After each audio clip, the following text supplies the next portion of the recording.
పొద్దునే లేస్తాం, మంచి కాఫీ తాగుతాం, తర్వాత ఇడ్లీ బోండా పూరి లాగించి ఓ 11-12 మంచి చాయ్ కొడతాం.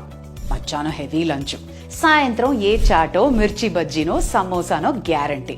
ఆ తర్వాత నైట్ ఉన్న కొత్త రెస్టారెంట్స్ అన్నీ ఎక్స్ప్లోర్ చేయాలి, మంచి దమ్ మసాలా బిర్యానీ లాగించాలి. అసలు తప్పే లేదు.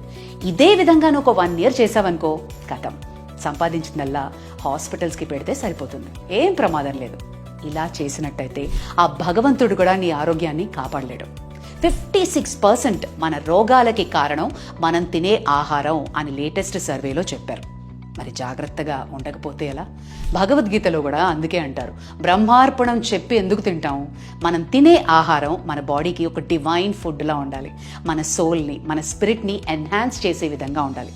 అంతేగాని ఇష్టం వచ్చినట్టు ఏది పడితే అది తినేసామనుకో, కడుపులో చిల్లులు పడుతున్నాయి.